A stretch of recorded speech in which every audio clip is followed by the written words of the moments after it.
Welcome friends, स्वागत है एक बार फिर से आप सभी का ओपीएस न्यूज पर। तो आइए दोस्तों जान लेते हैं आज 13 जनवरी 2021 यानी कि बुधवार के मुख्य समाचार, ताजा बड़ी खबरें, breaking news headlines. Today breaking news के अंतर्गत जानते हैं देश और दुनिया की 50 बड़ी और महत्वपूर्ण काम की खबरें, जहां पर कृषि कानून को लेकर बड़ा फैसला सामने आया है सुप्रीम कोर्ट की तरफ से, और वहीं रोडवेज बस की हड़ताल को लेकर भी बड़ी खबर सामने आ रही है। और वहीं रेलवे डिपार्टमेंट की तरफ से दोस्तों एक और बड़ा फैसला लिया गया, और साथ ही रिजर्व बैंक ऑफ इंडिया ने इस बैंक का लाइसेंस कर दिया है रद्द, यानी कि एक बार फिर से एक और बैंक हो चुका है बंद। और वहीं दोस्तों कल स्वामी विवेकानंद जी की जयंती पर प्रधानमंत्री नरेंद्र मोदी जी ने किया है बड़ा ऐलान। और साथ ही मौसम विभाग की तरफ से कुछ बड़ी खबर सामने आ रही है। सोने चांदी के भाव को लेकर भी बड़ी खबर है, सोना बहुत ही ज्यादा सस्ता हो चुका है। कोरोना वायरस के वैक्सीन को लेकर बड़ी खबर, और साथ ही देश में कोरोना के बाद एक और बड़ी बीमारी आई है ना, बर्ड फ्लू, उसको लेकर भी एक एडवाइजरी और चेतावनी जारी की गई है। अच्छा, ऑडिट और इनकम टैक्स को लेकर बड़ी खबर है, महिलाओं के लिए सरकार ने दी है बड़ी खुशखबरी। तो दोस्तों एक एक करते हुए जानते हैं देश और दुनिया की तमाम बड़ी और महत्वपूर्ण काम की खबरों की ओर। ऐसे में दोस्तों बने रहेगा इस वीडियो के साथ आखिर तक। चलिए शुरुआत कर लेते हैं आज की पहली और बड़ी खबर से, लेकिन उससे पहले आपसे एक छोटी सी प्यार भरी सी गुजारिश करते हैं दोस्तों कि अगर आप अपने चैनल ओपीएस न्यूज पर पहली बार अगर वीडियो देख रहे हैं तो वीडियो के नीचे का लाल कलर का सब्सक्राइब वाला बटन दबाकर चैनल को सब्सक्राइब कर लीजिएगा और पास वाले घंटी के बटन को दबा दीजिए, ताकि आप रह पाएंगे दिन भर के काम की और लेटेस्ट खबरों से हमेशा अपडेट। जी हाँ दोस्तों, सबसे पहले तो आपको बता दें कि आज मनाई जाएगी लोहड़ी। जी हाँ, राष्ट्रपति ने लोहड़ी मकर संक्रांति पर देशवासियों को दी शुभकामनाएं, कहा किसानों का देश के विकास में है अहम योगदान।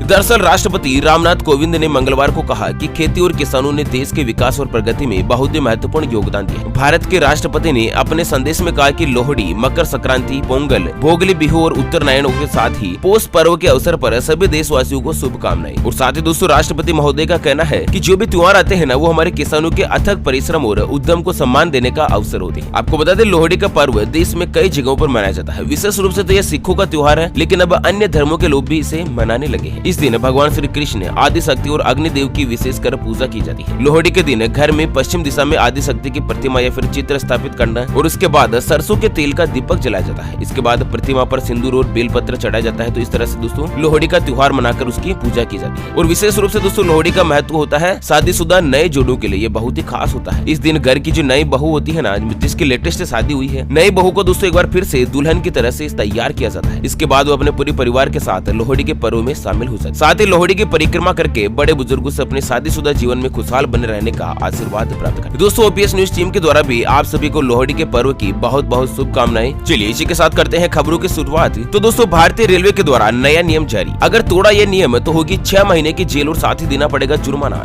दरअसल आपको बता दें भारतीय रेलवे की ओर से एक ट्वीट के जरिए लोगों को अलर्ट किया गया कि वो नियम को नहीं तोड़े, वरना उन पर कड़ी कार्यवाही की जाएगी। दरअसल भारतीय रेलवे ने रेल पटरियां पार करने के लिए नियम बना लिए हैं, जो कि आज से नहीं बल्कि काफी समय से है, लेकिन लोगों को देखा जाता है कि दोस्तों बड़ी बेफिक्री से इन नियमों का उल्लंघन करते हैं, और जिसका नतीजा होता है गंभीर हादसा। आपको बता दें लोग अक्सर रेलवे लाइन से शॉर्टकट करके पटरियों से ही दोस्तों पुल पार करने की ज्यादा समझदारी का काम करते हैं, जबकि रेलवे का कहना है कि दोस्तों पुल या फिर क्रॉसिंग जैसी व्यवस्थाएं बनाई गई है, आप उसी के जरिए पटरी पार करें। और शहर के बीच से जब कोई ट्रेन गुजरती है तो वहाँ पर रेलवे क्रॉसिंग के फाटक होते हैं, लेकिन लोग जल्दबाजी में फाटक खोलने का इंतजार नहीं करते हैं और पटरियां पार कर लेते हैं। तो ऐसे में रेलवे डिपार्टमेंट की तरफ से एक नया नियम जारी किया गया कि अगर कोई भी व्यक्ति पुल, क्रॉसिंग या फाटक के अलावा किसी भी जगह से रेलवे की पटरियां पार करता है तो दोस्तों उसके ऊपर 6 महीने की जेल और साथ ही 1000 रुपए तक का जुर्माना लगाया जा सकता है। ऐसे में ध्यान रखिएगा दोस्तों, अगर आप भी ऐसा गलत काम करते हैं तो भूल कर भी ना करें। एक तो दोस्तों आप अपनी खुद की जान तो जोखिम में डालते ही हैं, और वहीं दोस्तों अगर रेलवे के अधिकारियों के द्वारा आप पकड़ लिए गए ना तो आपके ऊपर 1000 रुपए का जुर्माना लग जाएगा। यहाँ पर रेलवे डिपार्टमेंट का कहना है कि रेल की जो पटरियां है ना, वो आम रास्ता नहीं है, ये रेलवे की प्राइवेट प्रॉपर्टी है। ऐसा में दोस्तों आप भूल कर भी बिना पुल, बिना क्रॉसिंग या बिना फाटक के रेलवे पटरियों को पार नहीं करें। चलिए अगली बड़ी खबर सामने आ रही है दोस्तों की रिजर्व बैंक ऑफ इंडिया ने इस बैंक का लाइसेंस किया रद्द, कई खाताधारकों के अटक गए पैसे, कहीं आपका तो नहीं है इसमें खाता। दरअसल दोस्तों आरबीआई ने महाराष्ट्र के एक और बैंक का जो लाइसेंस है ना, उसको रद्द कर दिया। यहाँ पर आपको बता दें कि उस्मानाबाद के वसंत दादा नगरी सहकारी बैंक में जिस व्यक्तियों का खाता है ना, तो अब दोस्तों आरबीआई इस बैंक का लाइसेंस बंद कर दिया है। भविष्य में ये बैंक आगे नहीं चल पाएगा। वही रिजर्व बैंक के अधिकारियों का कहना है कि दोस्तों 5 लाख रुपए तक का नियम है, अगर आपके अकाउंट में कितने भी पैसे जमा है ना, तो दोस्तों 5 लाख रुपए तक का क्रेडिट गारंटी कॉर्पोरेशन के तहत आपको दोस्तों मिल जाएंगी। उसके बाद बाकी के पैसे मिले या नहीं मिले इसकी कोई भी गारंटी नहीं है। और वहीं रिजर्व बैंक ऑफ इंडिया का कहना है कि लाइसेंस रद्द होने के बाद अब बैंक जो है वो पूरी तरीके से बंद हो जाएगा। ठीक है ना दोस्तों। अगली बड़ी खबर आ रही है कि बिहार में फिर से दौड़ेंगे डीजल के ऑटो, दीदी की रसोई खिलाएगी मरीजों को खाना। राजस्व विभाग में 3883 पदों के ऊपर मिली मंजूरी। दरअसल यहाँ पर बिहार के मुख्यमंत्री नीतीश कुमार ने हाल ही में 5-7 दिन पहले दोस्तों बिहार की राजधानी पटना में डीजल के जो ऑटो चलते हैं ना, टेम्पो वगैरह, सवारी टेम्पो ये जो चलते हैं ना, इन सभी को बंद कर दिया था, बैन कर दिया था। इसके बाद दोस्तों टेम्पो चालक एक तो गरीब व्यक्ति होता है दोस्तों, दिन भर के 400-500 हजार रुपए कमाता है, और उसके बावजूद दोस्तों सरकार जिस तरह से डीजल ऑटो बंद कर देते हैं, इनको एक बड़ा झटका लगा था और इनकी आजीविका पूरी तरीके से बंद हो गई। लेकिन दोस्तों बिहार के जो मुख्यमंत्री है नीतीश कुमार जी, उन्होंने फिर से मुहर लगा दी है, यानी कि ये जो फैसला है ना डीजल के ऑटो को बंद करने का, वो वापस ले लिया है। यानी कि अब दोस्तों ऑटो चालकों को राहत मिली है और दोस्तों पहले के मुताबिक चलते रहेंगे। और उसके साथ ही एक और बड़ा फैसला लिया है कि बिहार के किसी भी हॉस्पिटल में अगर कोई भी व्यक्ति भर्ती है तो दोस्तों रोगियों को खाना खिलाने के लिए इसकी जिम्मेदारी जीविका को दे दी और इसके लिए दीदी की रसोई नाम दिया गया है। जीविका दीदियों को एक महत्वपूर्ण जिम्मेदारी देते हुए जल जीवन हरियाली कार्यक्रम से जोड़ा गया है। मतलब दोस्तों किसी भी हॉस्पिटल में कोई भी मरीज भर्ती होगा तो उस भर्ती मरीज को खाना खिलाने की जिम्मेदारी दीदी की रसोई की होगी। तो ये तो एक बहुत ही बड़ी और शानदार शुरुआत करी है दोस्तों बिहार के मुख्यमंत्री ने। मतलब बहुत ही बड़ा फैसला लिया गया है। जैसे कि दोस्तों बाहर से अगर कोई भी मरीज आता है, एक तो दोस्तों परेशान व्यक्ति होता है, हॉस्पिटल में इलाज करवा रहा है, उसके बाद अगर वो महंगे महंगे होटलों में जाकर खाना खाता है दोस्तों, अगर मरीज के साथ एक ही व्यक्ति आया है तो दोस्तों जब वो खाना खाने बाहर जाएगा तो मरीज की देखभाल कौन करेगा? उस समय डॉक्टर साहब अगर राउंड पर आ गए, अगर उन्होंने कुछ मेडिकल से सामान मंगवा लिया, दवाइयां मंगवा ली वगैरह वगैरह कुछ भी हो गया, तो दोस्तों इस समस्या का निजात पाने के लिए मुख्यमंत्री महोदय ने कहा कि मरीज का जो खाना है ना वो दोस्तों हॉस्पिटल में ही बिल्कुल फ्री में दिया जाएगा दीदी की रसोई के अंतर्गत।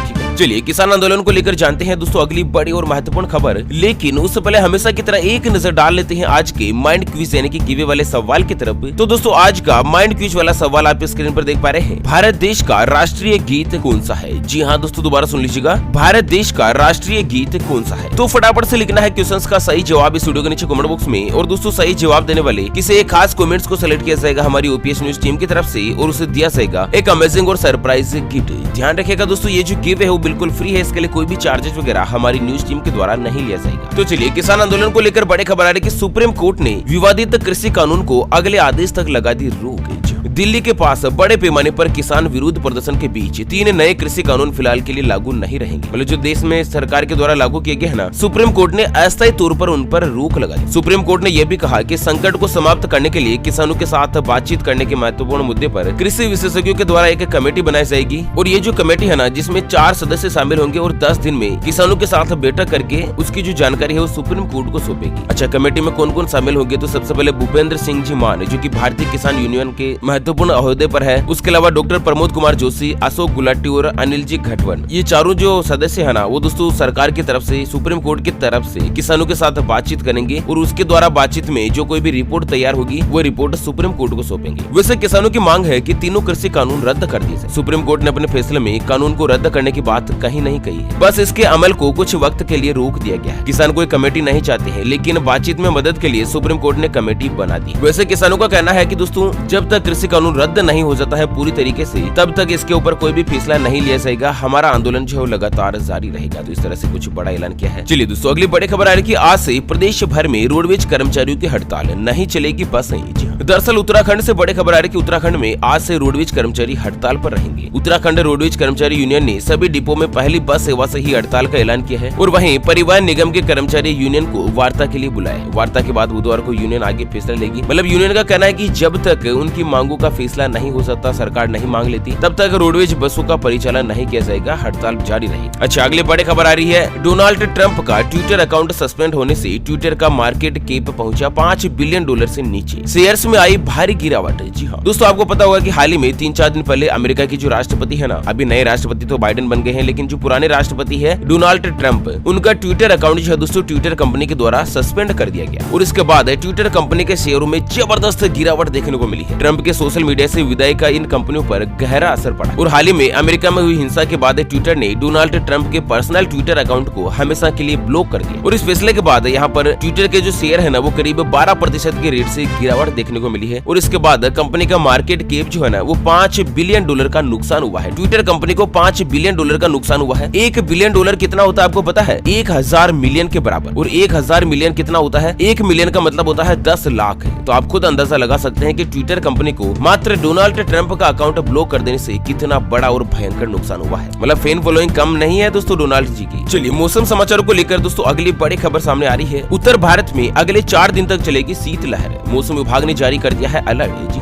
दरअसल यहाँ पर जनवरी महीने में उत्तर भारत में गिरते तापमान और शीतलहर के कारण लोग सिकुड़ कर रह गए हैं। भारतीय मौसम विभाग की तरफ से यहाँ पर ऐलान किया गया है कि उत्तर भारत में अगले 4 दिनों तक दोस्तों लगातार ठंडी हवाएं चलती रहेगी, जिसके मद्देनजर न्यूनतम तापमान सामान्य से नीचे रहने की संभावना संभावना और शीतलहर से ठिठुरन बढ़ गई है और साथ ही दोस्तों कई राज्यों में बारिश की चेतावनी भी जारी की। दरअसल यहाँ पर मौसम विभाग के मुताबिक लक्षद्वीप, अंडमान निकोबार द्वीप समूह, तमिलनाडु, पांडिचेरी, केरल, अरुणाचल प्रदेश, असम, मेघालय, पश्चिम बंगाल और सिक्किम में बारिश के साथ गरज के अलावा छींटे पड़ने की चेतावनी जारी हुई है और कई जगहों पर दोस्तों अगले 4 दिनों तक बारिश हो सकती है। और साथ ही दोस्तों कई राज्य ऐसे हैं जहाँ पर भयंकर ठिठुरन और सर्दी के अलावा कोहरे का सामना करना पड़ेगा। स्पेशली पंजाब, हरियाणा, राजस्थान, दिल्ली और पश्चिमी उत्तर प्रदेश में 1 या 2 स्थानों पर शीतलहर चलने की संभावना है और कुछ हिस्सों में दिन में भी कड़ाके की सर्दी पड़ी रहेगी। चलिए इसी के साथ दोस्तों सोने चांदी के ताजा भाव की बात करें तो गोल्ड प्राइस टुडे को लेकर बड़ी खबर आ रही है कि आज फिर से सस्ता हो गया है सोना। जी हाँ, दरअसल आज सोने का जो ताजा भाव है वो दोस्तों 14 रुपए सस्ता होकर 49,328 रुपए प्रति तोला पर पहुंच गया है, जबकि चांदी जो है ना वो दोस्तों 155 रुपए घटकर 65,400 पर आ गई। पिछले 3-4 दिनों में चांदी बहुत ही ज्यादा सस्ती हुई है। पहले चांदी का जो भाव था ना 4-5 दिन पहले वो 72,000 से भी ज्यादा पहुंच गया था प्रति किलो का भाव, जो कि अब वापस से गिरकर 65,000 के करीब आ चुका है। और उसी के साथ अगली खबर आ रही है दोस्तों, प्रधानमंत्री मोदी जी ने किया है बड़ा ऐलान। मोदी जी बोले राजनीतिक वंशवाद देश का सबसे बड़ा दुश्मन है, युवा राजनीति में आएंगे तभी होगा खत्म।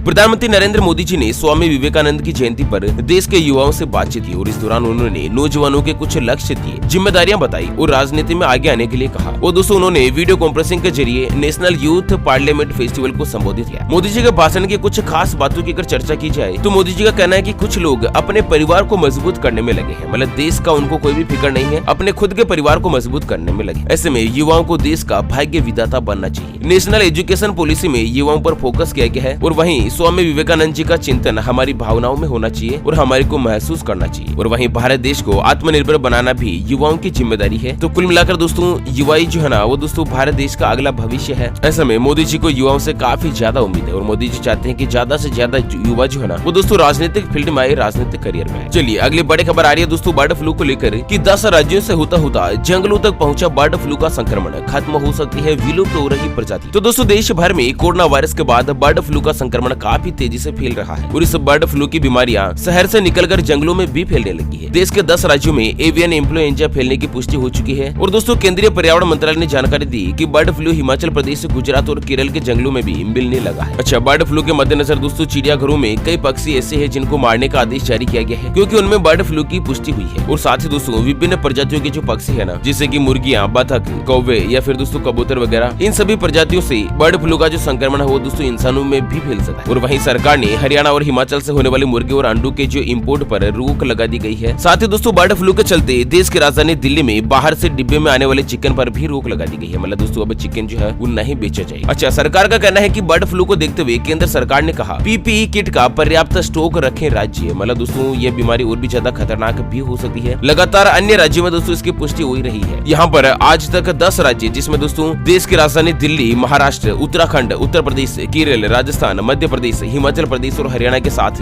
गुजरात राज्य में बर्ड फ्लू की पुष्टि हो चुकी है। वैसे आप कौन से राज्य में रहते हैं एक बार बताना चलो वीडियो के नीचे कमेंट बॉक्स में, ताकि दोस्तों आपके राज्य से जुड़ी कोई भी बड़ी खबर, ब्रेकिंग न्यूज, हेडलाइंस होती है तो सबसे पहले उसे आप तक कवर अप किया जा सके। ओके फ्रेंड्स, इसी के साथ आज की मुख्य समाचार today breaking news, headlines news के अपडेट वीडियो को फिलहाल यहीं पर देते हैं विराम। फिर से करेंगे मुलाकात एक और नई और ताजा तरीन ब्रेकिंग न्यूज हेडलाइंस के साथ। तब तक के लिए बने रहेगा आपके अपने चैनल ओपीएस न्यूज पर। Thank you, take care, good bye, जय हिंद, जय भारत।